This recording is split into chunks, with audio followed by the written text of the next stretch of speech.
and welcome to Sport Tonight. I'm Cecilia Omogbe, right here in Lagos. And of course, it's still Christmas season.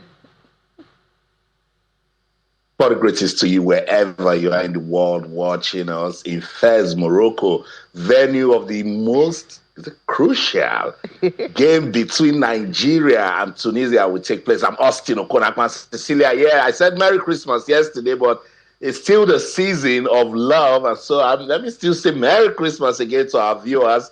I'm sure everyone is pumped up, waiting to see if the Super Eagles will give them a Christmas gift tomorrow. Yeah, we're waiting for that Christmas gift, obviously. And of course, after 15 games played so far at the Africa Cup of Nations Morocco 2025, we finally had a game that ended goalless, without a goal, and that game was between Zambia and Comoros. It ended goalless. Now, so far, 32 goals have been scored, 7 clean sheets, around 8 clean sheets at the moment, and of course, how many games?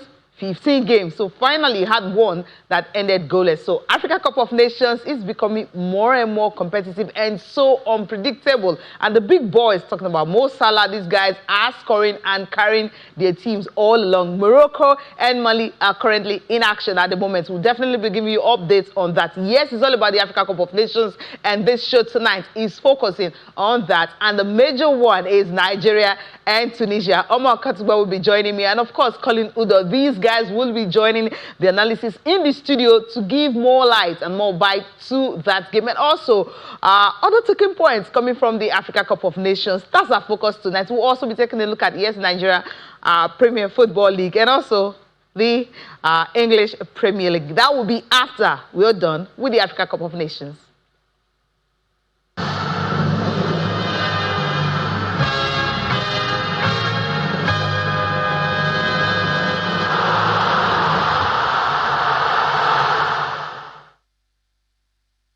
So Colin Udoh, if he's ready to join us, we'll take him now because it's all about the Super Eagles of Nigeria and Tunisia. And of course, Austin is waiting for that Christmas gift in Fez.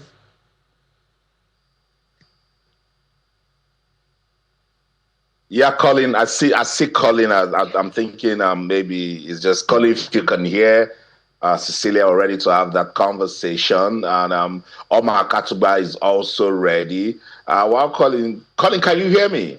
Oh, certainly I can. I can see you too. Okay. Awesome. Good to have you around. I can see your ugly face. Oh, well, you know you love me, Colin. Every time you get a chance to speak to me, you tell me in indirect ways that you love me. I love you too, brother. Compliments of the season. We are now into match day 2 of the AFCON. It's getting tense, isn't it? Oh, yeah, certainly. And we have some really great games. I mean, we've just seen Egypt and South Africa. Then there's Morocco and Mali, Nigeria and Tunisia coming up. This match day 2 of the AFCON is stacked. And incidentally, the Nigeria-Tunisia game is sold out. There are no tickets to be purchased anymore. So if you're anybody out there wanting to buy tickets to that game, I'm sorry, but I've got bad news for you. Same thing with the Mali-Morocco game that's going on now. Tickets were also sold out. Algeria game also sold out. So it's a massive time for the Africa Cup of Nations, and I love it for us.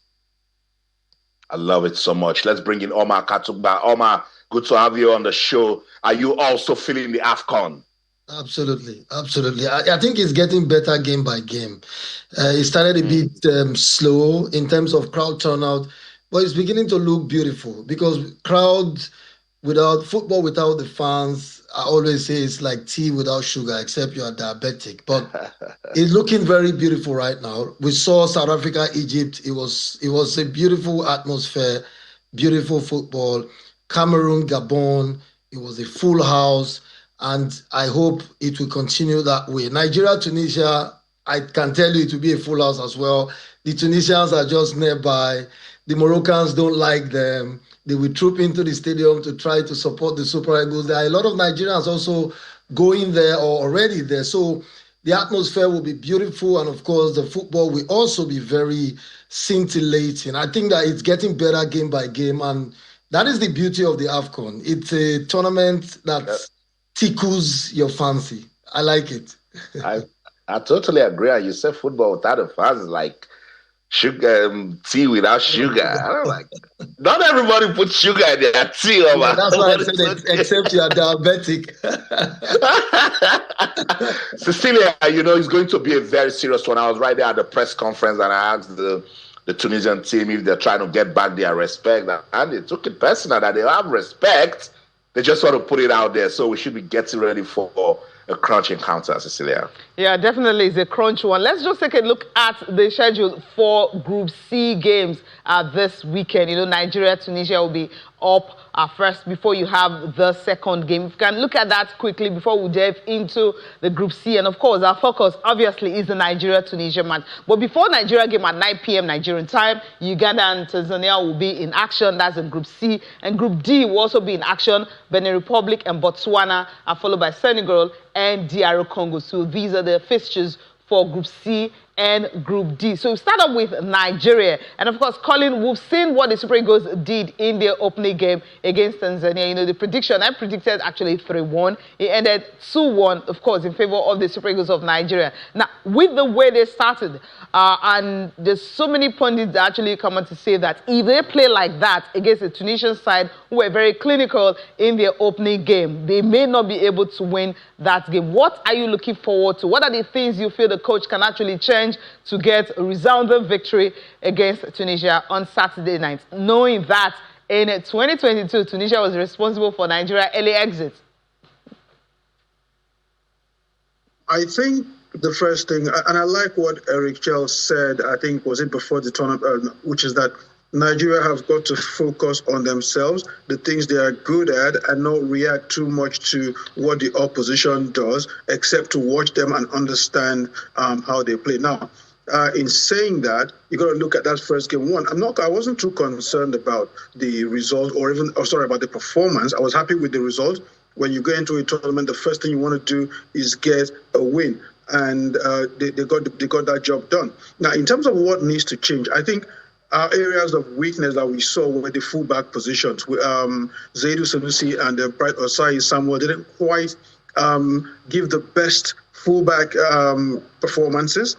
And then you got to also have some question marks about, say, Samuel Chukwueze and his decision-making in the final third, as well as his ability to support the fullbacks in tracking back. So the big decisions for me, for Eric Sekoshel, will be, do you start Moses Simon ahead of Samuel Chukwueze? Because when Moses Simon came on, he sparked that attack into life, not just because of the way he took on defenders and delivered crosses, but also because of his ability to track back, help the fullback, and defend. And of course, the Tunisians, you're going to see them, they're going to come with speed and with precision passing. So you need someone who will not just give the ball away in central area, but can also track back to win it.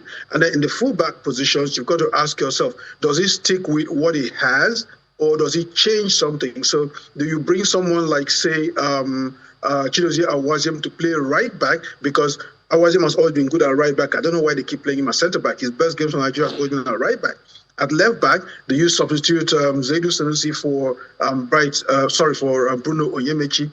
I still think Sanusi is the better left back. Maybe just talk to him a little bit and improve his attacking and crossing. So just in those areas, those are my key things. I mean, one final one is, should Eric Chell continue to go with his diamond midfield, or should he go with double pivot? So I guess if he does those, then maybe things can change a little bit. Interesting. Omar, let me quickly come to you here before we listen to Eric Chell and some of the Super Eagles players talking ahead of this crucial game, because 3 points is crucial for the Eagles to get into the round of 16 with a game to spare. Omar, you watched the first game, you saw the performance of the Super Eagles. Are there things that you feel the coach can actually change going into the game against Tunisia? Absolutely. Colin just took it out of my mouth, talking about the double pivot or double pivot, whichever you want to go with. I would appreciate if he could do something like playing two midfielders and pushing Iwobi a bit further behind a Victor Osimhen and Akko Adams. Of course, he would have to sacrifice one of the forward players, and that could be Chukwueze, and that would even help the team in terms of balance. I think that would make a lot of sense. Having Ademola Lookman, and then he will be playing just behind the two strikers, and both him and Ademola Lookman switching positions, bouncing off the attackers. I think that would help the Super Eagles against a more compact team like Tunisia. Tunisia is not Tanzania. They have more pedigree. They have better players playing at high-level clubs in Europe, for example, in Frankfurt and all and the likes. So I think that a bit of tweaking would mean a lot for the Nigerian team. And above all of that, application and general play. I think that against Tanzania, it was not too tidy. Tanzania, if they had better players, they would have punished Nigeria. They looked very composed against Nigeria. And that is the only game where a Mino flexed a bit of muscle. Botswana were whipped away by Senegal. Uganda were blown out of the water by Tunisia.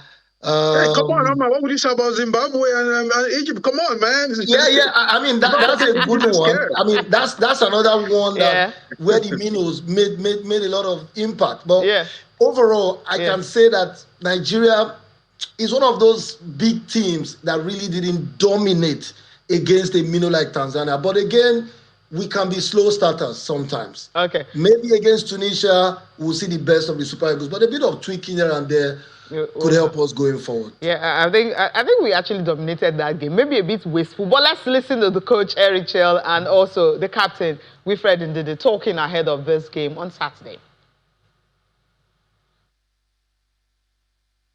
11 start, so we will see at the beginning of the game. I can tell you something now in my mind. I have two options. The first is maybe to let the ball to Tunisia, and try to, when we get the ball back, go directly to score a goal, or to continue with our philosophy. So, because Tunisia is a great game, maybe we will change something. After the first game, though there was some improvements, and we needed to take on from the last game, but the team spirit is very high going into the next one, and we're very well prepared. It was a painful loss in 2019. Yeah, it gives us more confidence, like when we talked about it, it was the guys were like really prepared for it, we don't want to think about what happened, we just want to face this one, because definitely it's a new team, good players, a good group. So we're talking about it, and we actually spoke highly of it, because it's not going to happen twice, hopefully.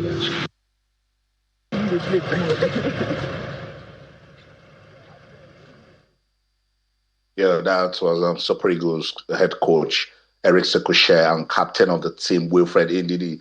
Colin, I was at that press conference, and I'm big on knowing the identity of the Super Eagles team. And I asked Coach Eric Shell, because he talked to me about his game project, wants to give Nigeria a style. I wasn't expecting him to talk about tactics that always against Tunisia, but I asked him, are you making progress with that identity search?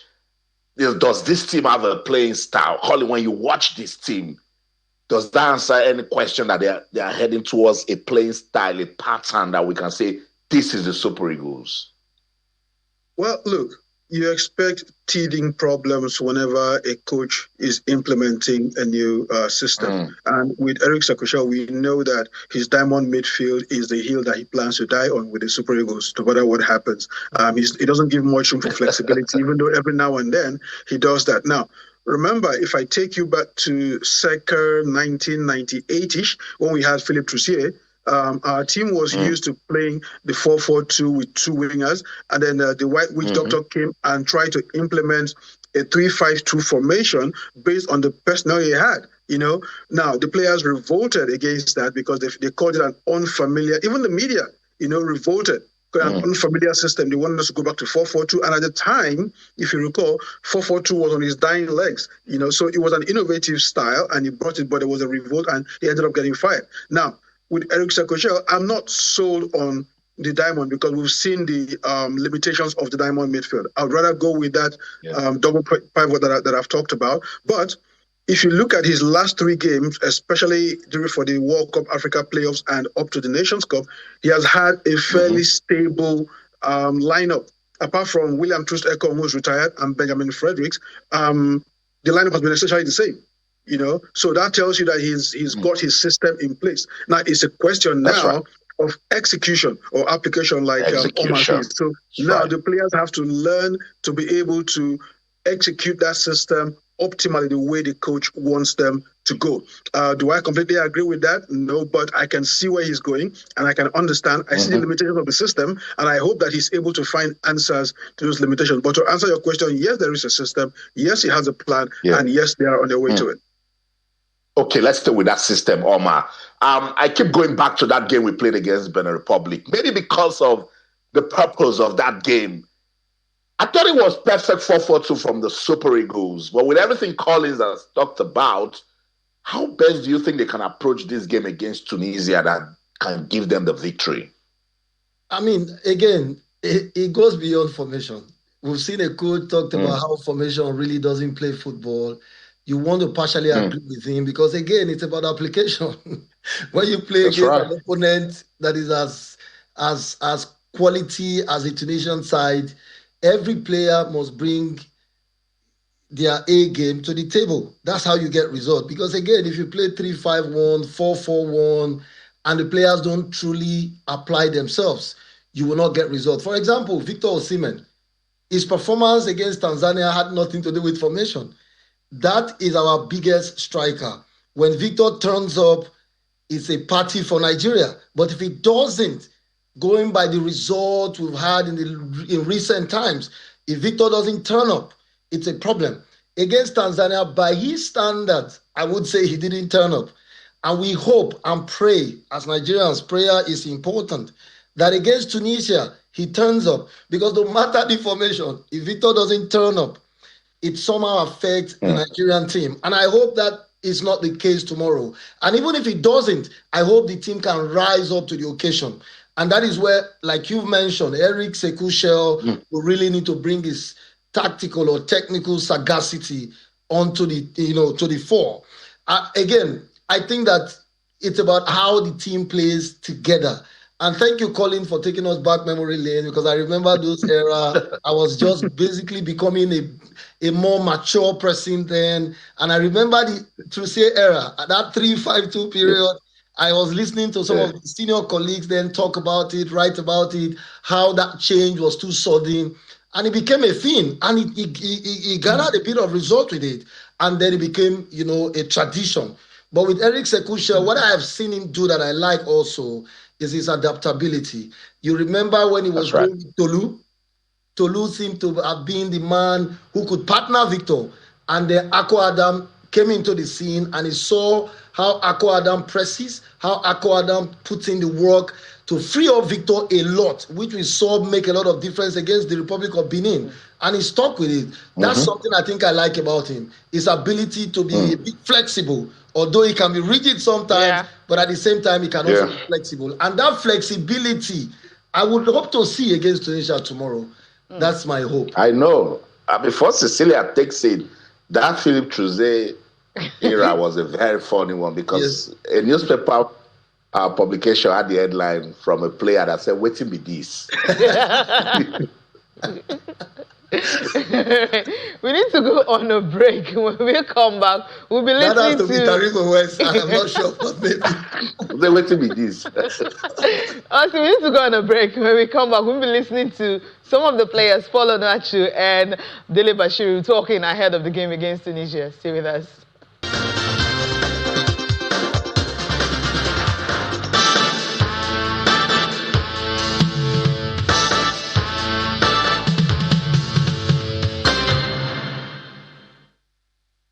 Nigeria is a big country, of course. Tunisia is also a football nation, but I think we have good players and good squad to really take it to the next level. I mean, I think there's a lot of strong team. I'm not going to say tomorrow game with them for the context. Even already coming here, we have it in the back of our mind that we're here to win the AFCON, but like I said earlier in my interview, we have to take one game as it comes. So, yeah. I think just being in the AFCON by itself is enough motivation for us to go and try and get the victory tomorrow. Of course, it's an important match for us if we want to finish top of the group. So we'll do everything we can to get the job done. I think in my career I've played in a lot of different positions, so I'm quite versatile when it comes to that aspect of the game. So wherever the coach asks me to play, that's where I'll play, and I'll try and do as well as I can to help the team get the victory. I've said before that it's important that we take each game the same way, with the same focus, with the same respect for the opposition, and train hard, follow what the coach wants from us, which will help us prepare for the matches. Preparing for the matches. Before we leave the Super Eagles, I'm going to ask this, Colin and Omar. Dele Bashiru has been criticized for his style of play. What position do you think actually suits him best for him to contribute better to the team setup? Is that coming to me first? Or, okay, Omar, you take it. Okay, I think he's suited for the central midfield position. We've seen him play there a lot of times, and he seems to contribute anytime he's given the chance. I saw the goal he scored against South Africa. I saw the contribution. I think, I can't remember the game. He came on, and I think it's against South Africa as well. Yeah. He made the cross, that led to Kelvin Bassey's goal against South Africa in the return leg. So I think that playing in that central midfield position has been very, very, very suitable for him. Yeah. Colin? Yeah, I do agree. Again, I think it comes down to how the players adapt to whatever the formation is that the coach is playing. And it's something that it's kind of like carries on from what we just talked about in terms of the formation and the personnel and execution. And Omar is right.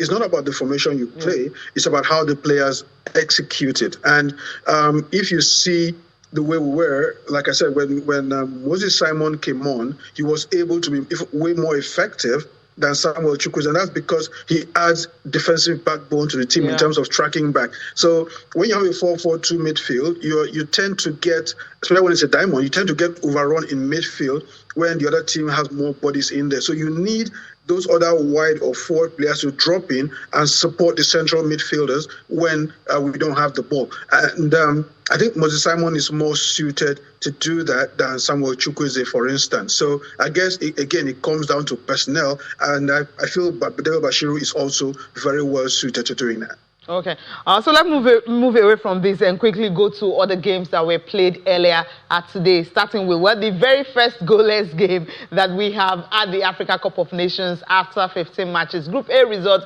Zambia and Comoros. This game ended goalless. Mali and Morocco are currently in action at the moment. And Group B, Angola and Zimbabwe ended 1-1. It was a late goal for Zimbabwe to get a point from Angola. And Egypt, Mo Salah scored the only goal against South Africa. And of course, they won that. And right now, they are the first team to reach the quarterfinals of the 2025 Africa Cup of Nations in Morocco.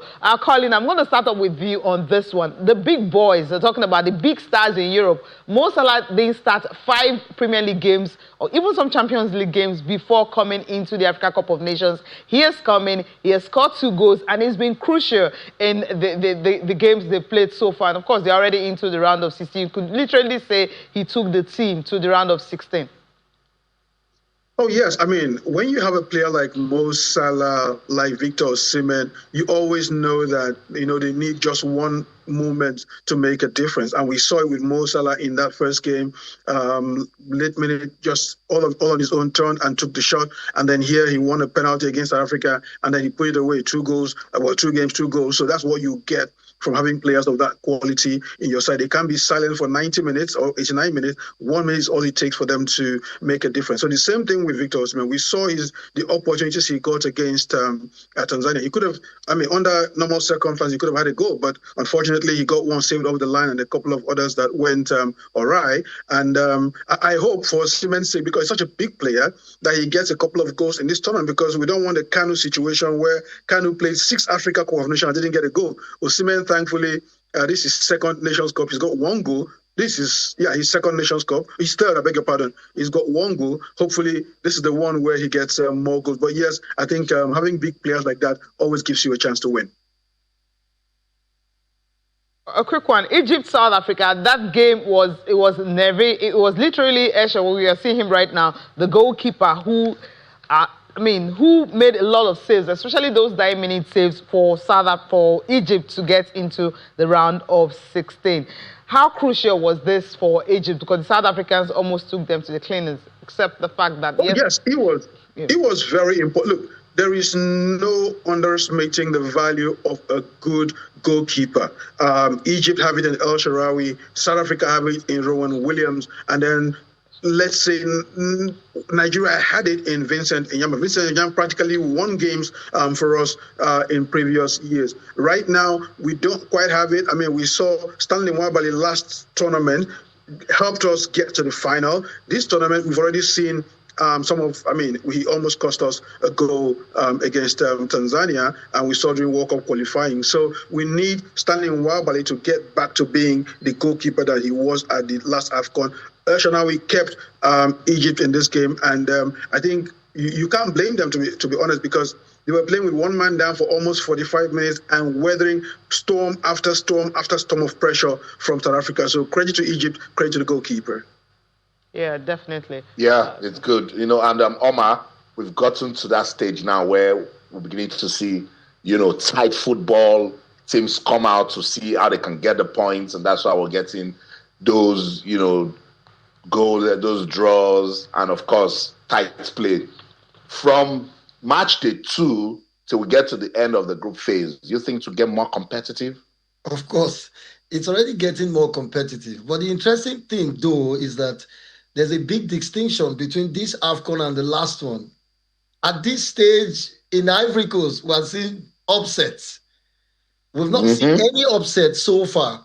What that means is that the big boys have learned their lessons. They are not taking chances anymore because nobody wants to be embarrassed like they did in Ivory Coast. We saw Algeria, Morocco, of all people.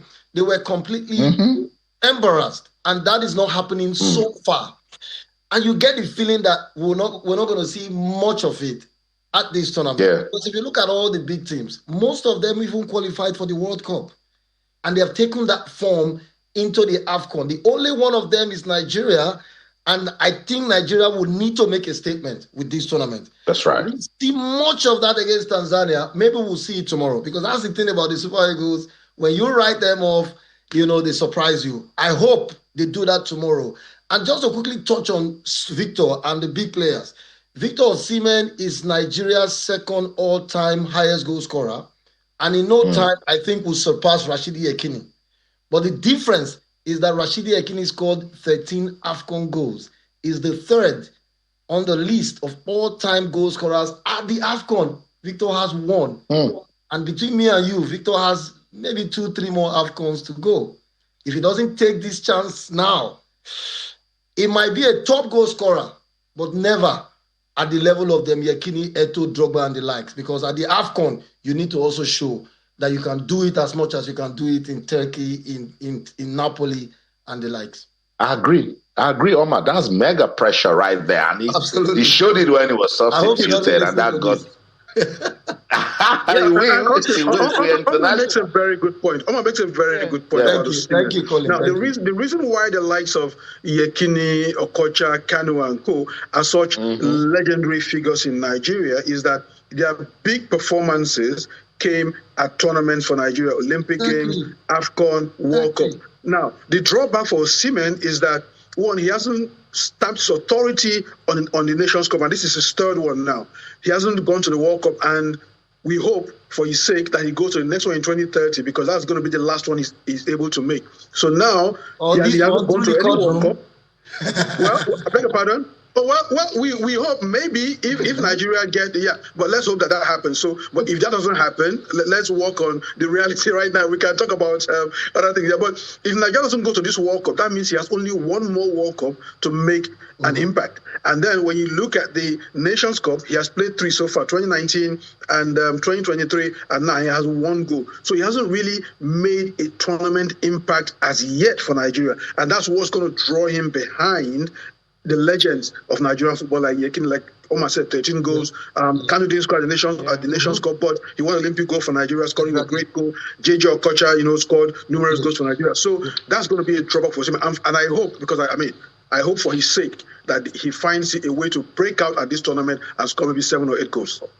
That's a tall order. The pressure right is starting. That's pressure right there. We'll see. About Zimbabwe, Angola also got us talking today, Cecilia, and of course, I like the Zimbabwean team, and they show that, look, they can actually compete. Yeah, definitely. It was a veteran, Knowledge Musona, who scored that late goal for them to get a point from that game against Angola, coming from behind to be able to do that. What we've seen at this Nations Cup is the fact that some established players, no matter how old they are, usually just come to the party. Now, Musona was one of those 4 changes in Zimbabwe lineup after the loss to Egypt. Egypt struggled against them in Agadir, 4 days ago. So with this kind of players, when Omar was talking about the Super Eagles have made a statement, and I'm like, Egypt and Zimbabwe, was Zimbabwe who scored first before Egypt came from 2 goals down, thanks to Mo Salah and, of course, Mamouche, who were able to do that. Against South Africa, they also struggled. So it's not just the Super Eagles that are struggling in this Africa Cup of Nations. Morocco, it took them at the second half for them to be able to score against Comoros. So we've seen all that. But what I'm happy about is the players that we know, these veteran players who have been there over the years, 37 years, 40. We've seen most of them actually coming in to rescue their team. I think that's the point Colin was trying to make earlier. Another player that we've seen, yes, he has played just 1 game, is Sadio Mane. It was Nicholas Jackson was the one who scored their goals for them to be able to win their opening game. Now, Sadio Mane hasn't scored. It's just 1 game, but they will be in action also this weekend in their game. We talked about them earlier. What can Senegal bring in to this Nations Cup that will, maybe they will now be title favorites, because Morocco was one of those teams people have been tipping that will win this Nations Cup. Omar, I'll go with you on this one. You have to give it to Senegal. They've been absolutely consistent, and they've stayed so. And you have to absolutely respect them. Everything they are doing right is reflecting on how they are playing on the pitch. Right now, Senegal can boast of the country in Africa with the best grassroots football organization. They have some lovely football academies in that country. Their players are sold to Europe at very respectable prices, not like Nigeria, where players are even going abroad for free. And you see them with a structure that is beginning to translate into results on the pitch. And I like the way, they go about their business. Every Moroccan fan that I've been interviewed about who they think can be that country that would take their dreams away from them, and they've all mentioned Senegal. And Senegal, look at how they play. I saw them in that friendly game against Brazil. They held their ground, and look at how they've started the tournament. Of course, Botswana is not a superpower, but they scored 3. And as a matter of fact, Ghana Gay was seen really complaining that if you have a chance to beat a team like this, you have to beat them well. They scored 3 goals, but they weren't satisfied. That is the sort of mentality that they have. And I think that this team, absolutely one of the favorites. My favorite is Morocco. Outside of Morocco, I think Senegal is next. Okay, that's not good. All right, let's take a look at other fixtures for Sunday. We'll go to Group E quickly. Equatorial Guinea and Sudan will be in action. You have Algeria, Burkina Faso. Of course, Riyad Mahrez, he's already, showing people what he can still do. That's why playing in Saudi Arabia, scored a brace for Algeria. The other games for Sunday is in Group F, where you have Gabon and Mozambique will be in action. Cote d'Ivoire and Cameroon. Now, this is the crunch one that we are all looking forward to. 2022 champions and, of course, 2023 champions. So these 2 teams will be in action, and that will how the weekend games will be wrapped up, especially in Group F. Colin, just a quick one on Cote d'Ivoire and Cameroon. These 2 sides, lucky hands on Sunday. Oh, yeah, look, I don't think Cameroon are their best at this tournament, and it goes way beyond the shenanigans and conflict that has been going on in the federation between Samuel Eto'o and the sports ministry.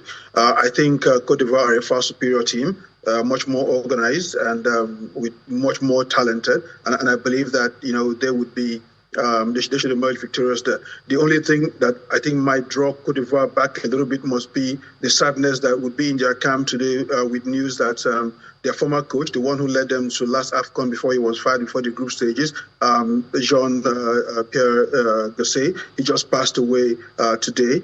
So there might be a bit of mourning in the Cote d'Ivoire camp, but I guess that, that can go two ways. It can either make them sad, and also it can fire them to at least win that game in his memory.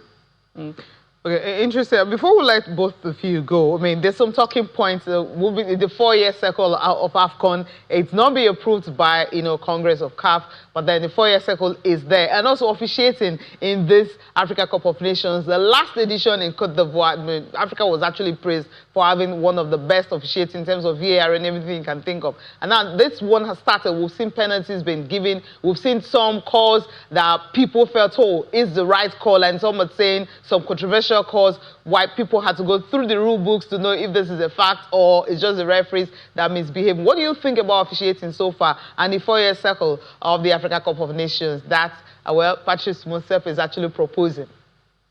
I'll let Colin speak first because I've seen his tweet and I know his position. So I'll let him take the first fire for example. The short answer for me is I totally disagree with the 4-year cycle. There's a lot of reasons why we can go into it, but I completely disagree with it. A 2-year cycle for AFCON is the best for us. What is best for us might not be what's best for Europe and FIFA, but we must always look out for what's best for Africa. And I think that 2-year cycle has always been the best for us. Having said that, on the refereeing, just a quick word on the no call for the South Africa penalty. That was the correct call. Yeah. If you look back to the AFCON earlier this year, Nigeria-Morocco, you will see a similar call where the ball hit Tosin Demehin's arm as she was taken away from her body. The referee gave a penalty initially, and then after VAR review, he overturned the call. It's the same thing. Now, Law 12, and I'm saying it because I'm a referee, I referee youth games here. Law 12 has two decisions on handball. One, was it a deliberate handball? The question was no. First of all, it was a handball. Nobody does that. But was it deliberate? No. The second thing, it didn't make his body unnaturally bigger as a justifiable consequence of the movement he made, which is going down to make that block. It wasn't, because when you're going down, the natural tendency is to put your hand to support your body so you don't get an injury. And so that hand was a natural reaction to the movement that he made to make that action. And so the referee was correct in calling it, in making it a no call. Omar. Yes, I think that I agree with Colin also in terms of the 2-year cycle of the AFCON. The reason why I say this is the AFCON is not the Euros. The Euros is much more commercially viable. So they have the luxury of doing it, every 4 years. But Africa, the AFCON is 2 years, every 2 years, and that frequency actually keeps the AFCON alive. Africans enjoy that 2-year period where we can come together, celebrate the best of African football. And because the AFCON is not as commercially viable as the Euros, a 2-year period is good for CAF as a body to be able to really, really earn more money from sponsorship and what have you. But if you do it every 4 years, I think that it will reduce the value of the tournament and it will reduce that excitement that Africans have, because you look forward to this tournament every 2 years. But now you have to wait for 4 years. I think that's a big. But my dear brothers, it goes beyond the excitement and just the football on the pitch. Motsepe is thinking money. Motsepe is thinking infrastructure, which is a big problem. Colin and Omar, we couldn't host the CHAN at the right date because of infrastructure. So the man is saying, if we're not doing good with the infrastructure, it means we can't sell Africa's football. We can't put it out there, and we're not going to make money.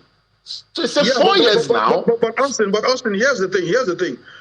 Most of these tournaments are awarded 8 or so years in advance, and you still don't get the infrastructure built. So there's no guarantee that making it a 4-year cycle get infrastructure built. There's no AFCON that has been awarded, hosting that has been awarded within 2 years of the tournament. The only difference is that some, because hosts pull out, others come in and take over. That's what makes it different. Otherwise, if you go back and look, the AFCON tournament, the hosting rights are awarded at least 8 years. In fact, sometimes they award 2, 3 or 4 in advance. And so if you have 12 years to put the infrastructure in place and you still can't do that, what's 4 years going to make? What difference is 4 years going to make? And then one country comes up 2 years before the hosting time and said we cannot host it because we don't have the infrastructure. And what's wrong with proper marketing, Colin? I think that's what Mosepe is thinking about. Okay, I think they can do a 2-year event and still have proper marketing. Exactly, you can. It's about having the right people in the marketing department. It doesn't. Let me give you an example. Okay. Let me give you an example, Omar. I think I posted this recently that I was the last to interview Issa Hayatou before he left CAF. Right now, before he left CAF, Issa Hayatou had got into a contract with Sport 5, or Lagade as it became, for a $1 billion sponsorship deal for CAF, which included the AFCON over a 10-year period. Now, that money guaranteed 10 years of funding for Africa. And that $1 billion, it was a minimum. So Hayatou had a guaranteed minimum of $1 billion over a 10-year period for CAF. Exactly. So that was guaranteed money, and CAF could have still, using that as a basis, you have money in the bank, also go and negotiate other deals that would also come in, bring additional funding to CAF, which they could have still done with the Orange that they had, with Total or whatever it is that they have. They could still do that. Now, when the Hayatou was voted and Ahmad came, they dismantled all of that under the direction of FIFA. They dismantled all of that and got themselves in a legal quagmire that is still, kind of finding their way. And that's what brought this whole financial thing up, to a head. CAF have not given us any proper audit of their financials since Hayatou left. So all of this excuse of, we're trying to get money, you had money, you threw it away down the gutter. And then now you're telling us it's a money issue. It is not. It is mismanagement, plain and simple, and kowtowing to Europe and FIFA. Okay. Sorry to interrupt. I think it still boils down to Austin's point to a very large extent, because I thought about it when I saw the news. What I said was Africa is at the bottom of the food chain. Football is commercial. The world, like for example, the World Cup, the Champions League, the European Cup, and all these events, they are major money-making machines. But the AFCON is not. And for CAF as a body to continue to have the respect and be in the right books of FIFA, they have to kowtow. Exactly. And Colin, don't forget, Colin, they spend money to keep that 2-year cycle open, and they are not making money from it. I know if we continue with this, we will use the whole time to talk about this 4-year and 2-year thing. Thank you so much, Colin Udoh, for your time on the show. Always a delight to have you. And of course, Omar Akatugba. Thank you so much, Omar. I'm waiting for you to come into Morocco. Colin, get into Morocco. Let's make some noise. Thank you. Think about it, sir. Thank you very much for having me. Thank you. All right. Thank you. Cecilia. All right. Thank you, guys, for that discussion. As Austin mentioned, it's something we'll continue to talk about, especially when the Congress decides to sit, if they will accept it or not. But for me, 2 years, leave us the way we are. It's authentic, right?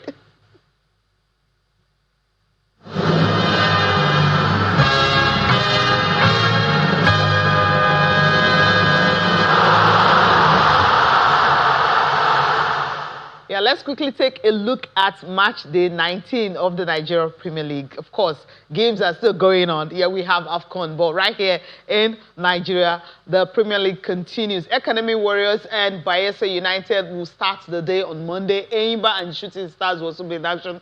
Kano Pillars and Nasarawa United, you have Kun Khalifat and Katsina United, Niger Tornadoes and Barua, Plateau United and Abia Warriors, Rivers United and Rangers International. Rivers, the way they lost their last game was really humbling. And Warrior Wolves will be hosting Wiki Tourist right there at the Warri Stadium. So these are the games for you coming from Nigeria Premier Football League. And let's just take a look. Benin Insurance and of course, and Kwara United will wrap this up. Their fixture is for Sunday. You know, it's Christmas season, and that's the reason the times of the games are changing. Right, Saturday's fixtures for the English Premier League. Nottingham Forest are up against Manchester City. Arsenal and Brighton, Brentford, Bournemouth, Burnley, Everton, Liverpool and Wolves. You have West Ham and Fulham. Of course, the big game is Chelsea and Aston Villa. Aston Villa in 10 games, they haven't lost a game.